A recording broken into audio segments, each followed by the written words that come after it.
Hello and welcome back. And it can be really easy if you are scrolling on social media to start to kind of have feelings like maybe you can't relate. Maybe what you're seeing on social media isn't your life. Maybe you are realizing that you follow a lot of kind of negativity or people that just show toxic positivity or things that just don't feel good to you for whatever reason. I'm here to give you some quick tips and show you a how-to guide of how to create or fix your social media feed to make it something that feels better for you, whether that is focused on a different topic, whether that's following people that look more like you, just leaving social media and looking at social media feeling a little bit better about yourself. The first one is kind of obvious, is looking through hashtags. So if you like what you see and you notice a specific hashtag, we'll use something really broad and very well used, like mindfulness. Might be going in, clicking on mindfulness and seeing who else has utilized that hashtag,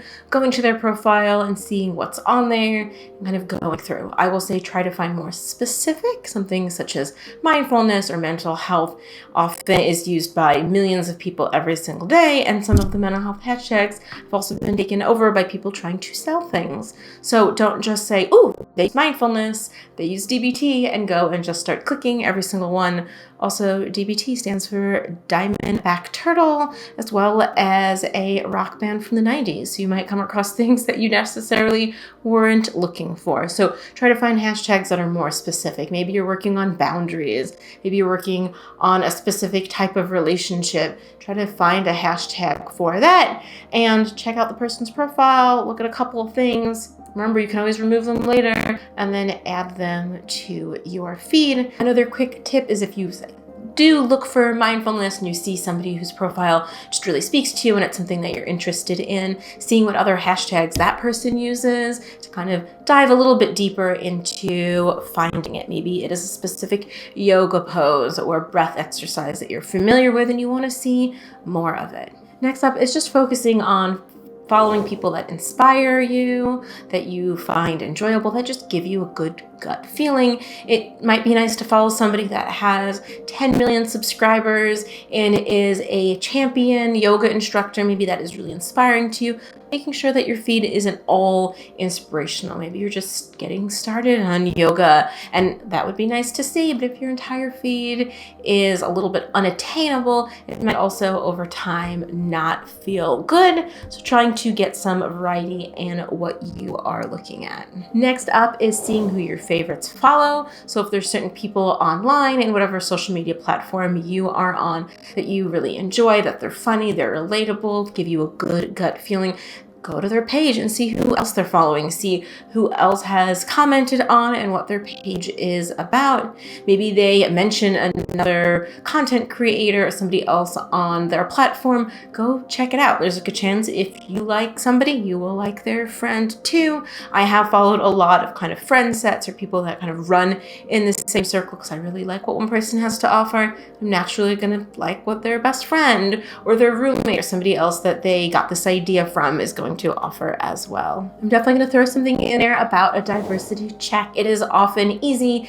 and something can definitely be said about what gets pushed out in the algorithm, about what type of people get pushed out and get more attention than others. So kind of looking through and looking at your feed and looking at the diversity. Are you looking at everyone that has the same body type or is the same race? Are you looking for makeup tutorials and you realize everyone you're following has blonde hair and blue eyes and wavy hair? Maybe that is not necessarily what you're looking for. Look for people that look like you, inspire you, run in the same kind of circles, and represent the community that you're in as well. It could not feel so great if you're looking at everybody that doesn't look like you or that is many sizes smaller than you or kind of always perfect and has a lot of kind of Photoshop. If that is what you're into, that's one thing. But over time, I feel like not having enough diversity on your page can wear really thin, and also you're kind of a little bit of an echo chamber. Maybe you're following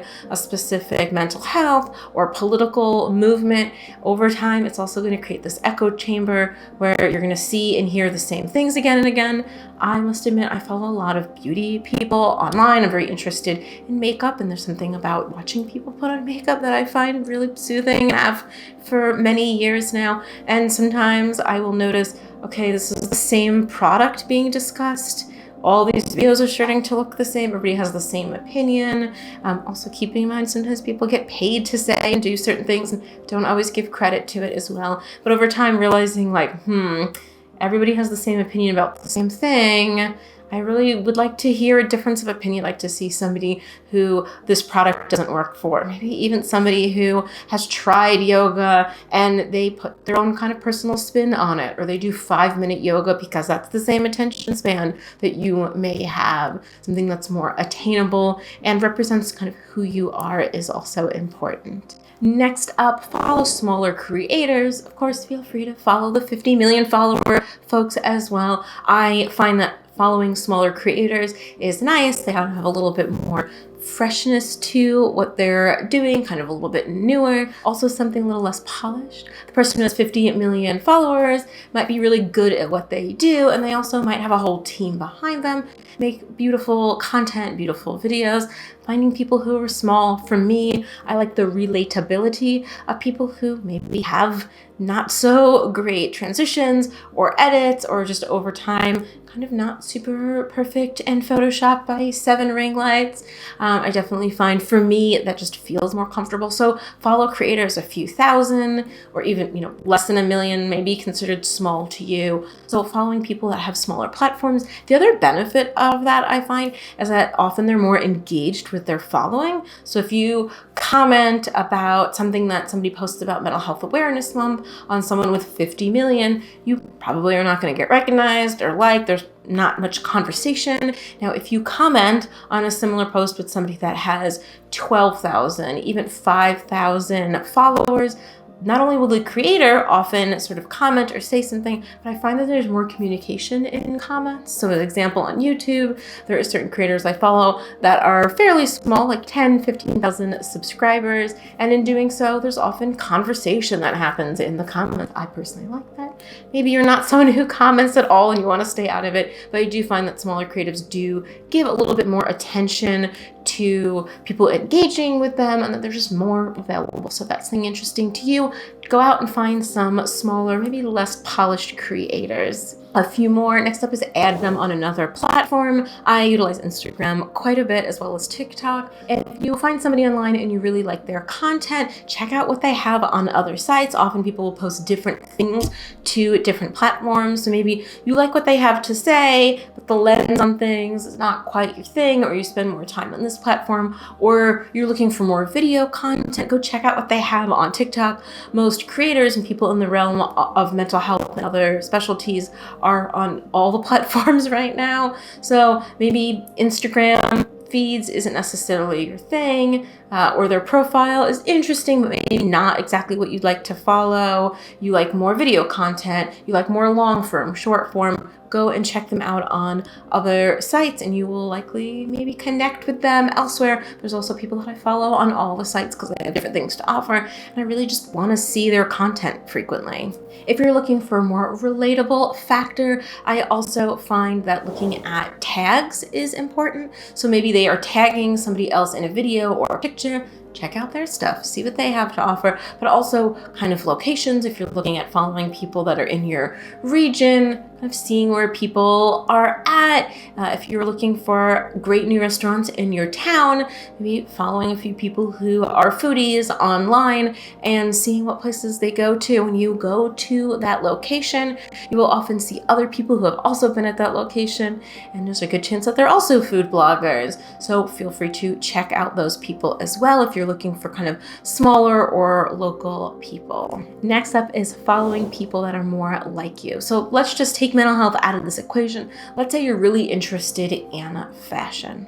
So as you find people to follow, look for people that look like you. If you are plus size, you might want to follow someone else who's plus size to see what clothes look like on them, if they have the same body shape as you. If you're pear-shaped, you may find it very helpful to find people that are pear-shaped, relatability, being able to click and maybe eye close or try to recreate looks that they have, finding people that look like you, have a lot of similarities to you, maybe even people in this realm and fashion that live in the same area so that you can see what stores they're going to. If you are someone who is thrifty and shops on a budget, making sure that you are following people who are on a budget.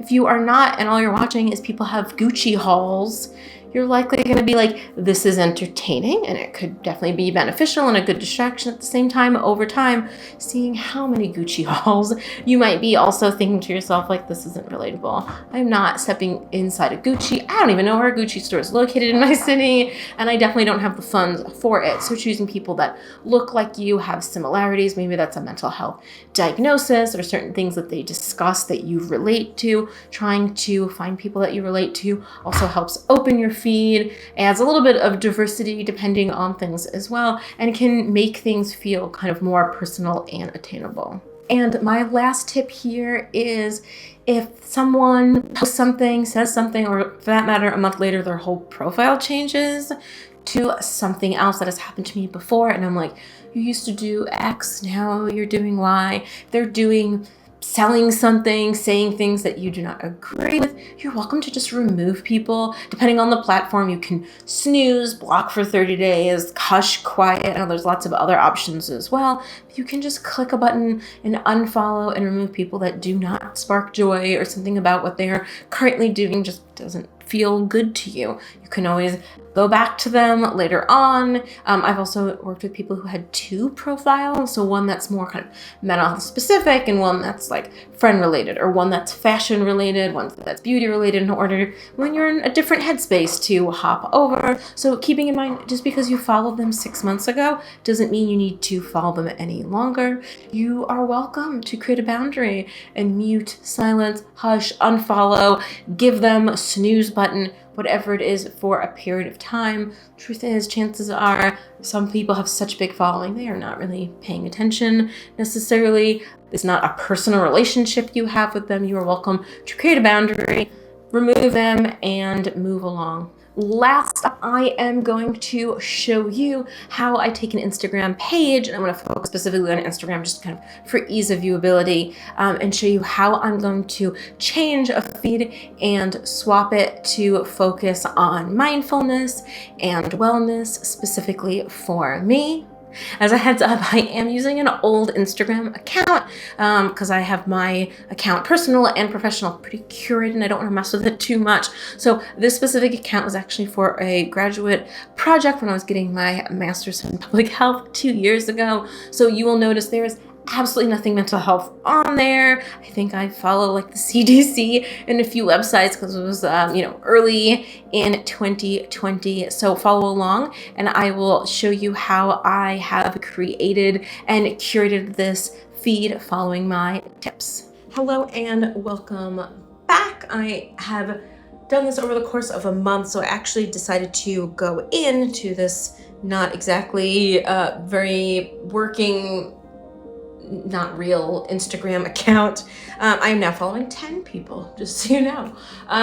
6 of those were from about a month ago, and then 4 of them were from earlier today, mostly just seeing how it would change my feed before diving in more. So quick notes is I'm going to work on curating my Instagram feed to kind of focus more on more positive things, not in any way toxic positivity, but things that kind of make me feel good. Maybe you went through and have been listening to really sad music, or been in a funk, or been really depressed, or been really anxious, or dealing with something really heavy, and your feed is just kind of reflecting that. Maybe whether it is timing or work you've done in your mental health, you are ready to kind of take a little bit of a turn and start following some different accounts, maybe more variety or something more upbeat. I'm here to show you how to do that. I'm using Instagram. I find Facebook, most people don't really use. I very rarely kind of use Facebook in this way either. And then TikTok is really quick to pick up on what you're putting down. So as you like and watch, and the length that you watch, it'll very quickly turn around and start showing you more and more. Like quite literally the next video will be something that you liked prior, or someone that you liked prior, even if you're not technically following them.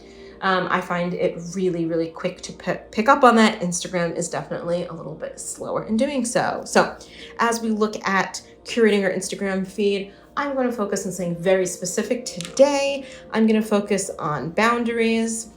In doing so, I do 3 different things to update and curate my Instagram feed. One is, and I've already followed a handful of people, is I will see who they are following and I will go in and follow them. I will also look at hashtags and kind of avoiding the really big ones. So mental health, mindfulness, those are great hashtags in general. They're used by everyone. They're used by people selling something. Too many posts and some of them will be totally unrelated at this point too. So trying to look for things that are a little bit more niche and a little bit speak to me in a way. And the other sort of brief ways that I also look at who to follow or what to like and dislike is if there is somebody that I do like and I like what they have to say, I will go in and see who commented on a specific post. And then kind of go through and be like, oh, this person got a lot of likes. This person had a really interesting comment and really thoughtful response, not just nice post. And we'll go in and see what they have to offer. So I'm going to go in to the newer feed. I'm going to click on the first person, who is Emily Sanders Therapy. I do not know these people personally in any way. I'm just looking through and found a few people that were kind of interesting to me. So this person is a psychotherapist.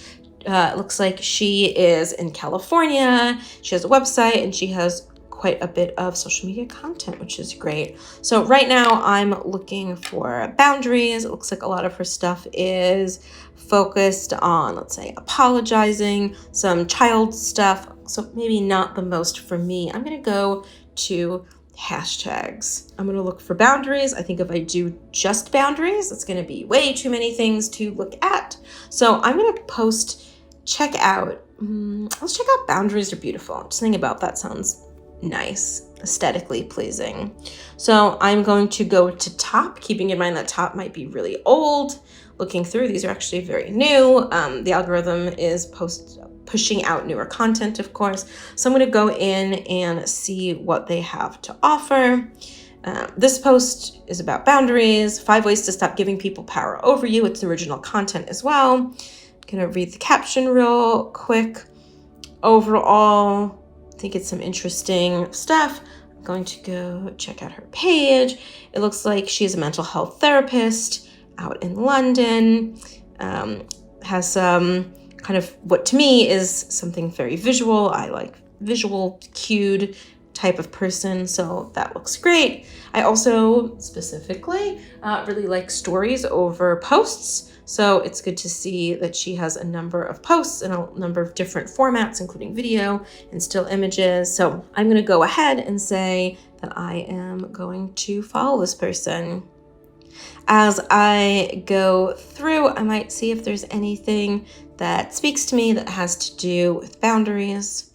Ooh, here's a good one, breadcrumbing. If you haven't heard of breadcrumbing, look it up. This seems to be super common lately, of how someone breadcrumbs you. I won't get into what it is, but it's very interesting. Kind of a niche topic, I would say, which is kind of cool and a little bit different. Looks like I'm going to learn something new that I maybe didn't know before. It's, once again, original content, so it's not just resharing, someone else's stuff.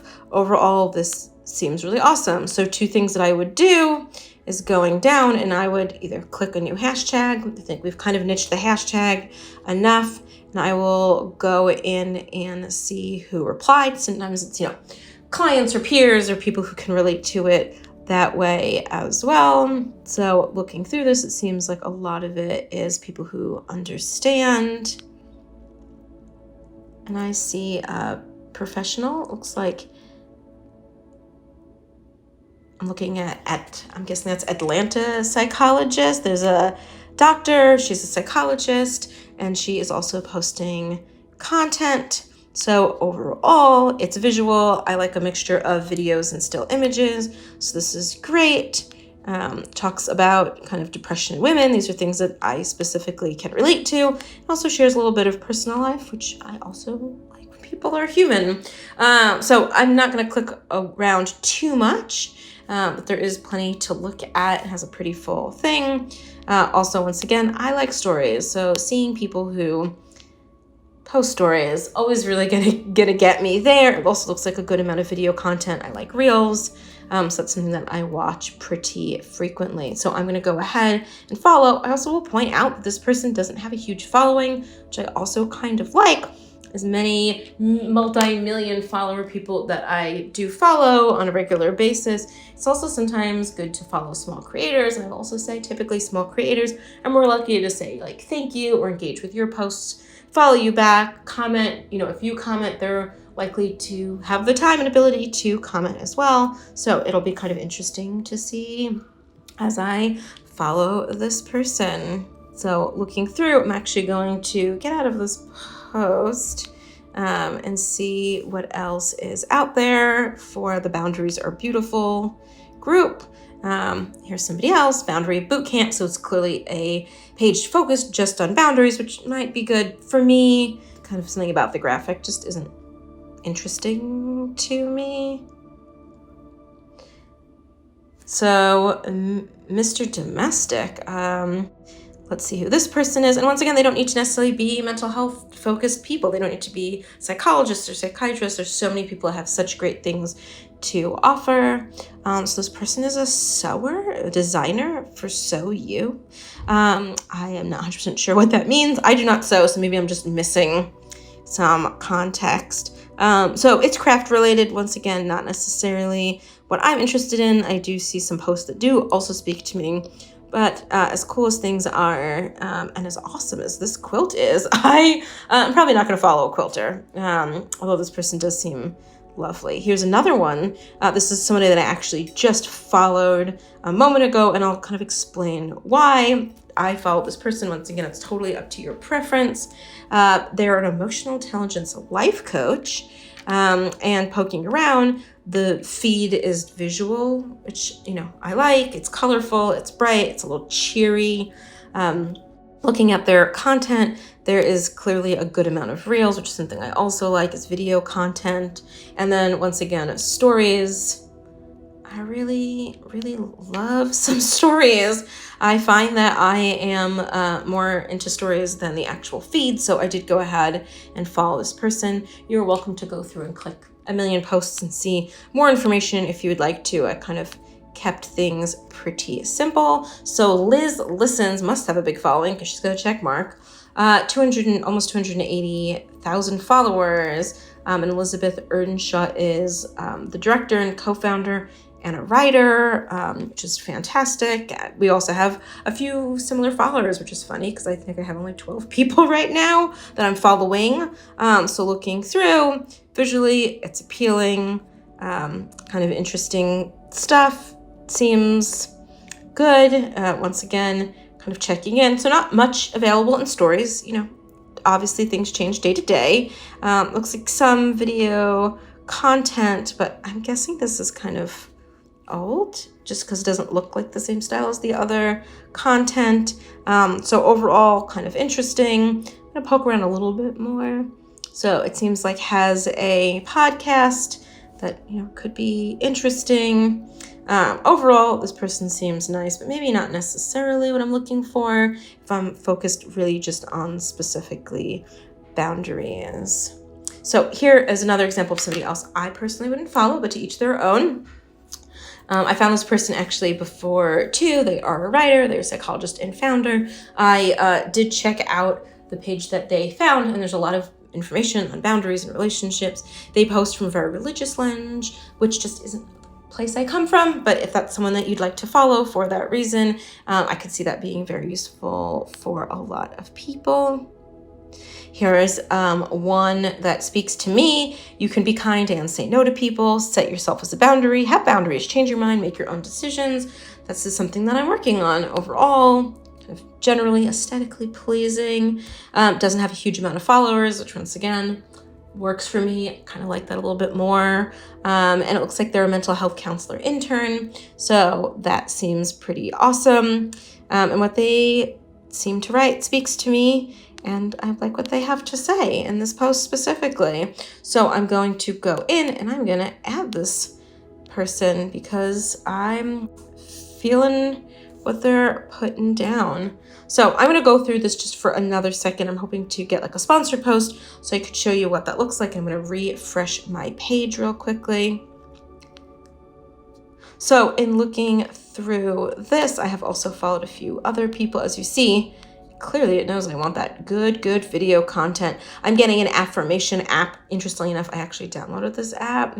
And then they wanted money, like after using it for like 48 hours or something. I didn't give them money. If you do want a similar app that's free, YAPP is kind of exactly the same thing. So looking through, and I'm mostly just looking for sponsored content. It looks like there is some sort of app on personal growth that I'm being suggested. Overall, the sponsored ads, here's one about like an app to save your relationship. Overall, boundary related, relationship related, very much in my wheelhouse right now. Here's another app that's motivation, quotes, something else that kind of aligns with what I just chose. So yeah, this is what my current feed looks like. Once again, I think I'm only up to like 12 people that I'm following, so still pretty small. And you don't need to sit down and just, add people to your feed just as you look through things or things speak to you. And maybe in a week from now, you'll be like, oh, okay, enough of the boundary talk. I've set that boundary and now I'm looking at developing better relationships. I'm looking at nature and getting more outside. So whatever that might be, once again, you can always go in, unlike, unfollow, block, and even report if you need to. The other quick tip I will give is having separate accounts. So if you have a personal Instagram and you're looking at kind of combining it or making it a mental health, wellness, and also a personal Instagram, it might be good to have two. One is that you're kind of confusing the algorithm and it might be showing you less of your friends and family and more of sponsored posts or more things that are meditation or yoga retreats or whatever it is that you might be looking for.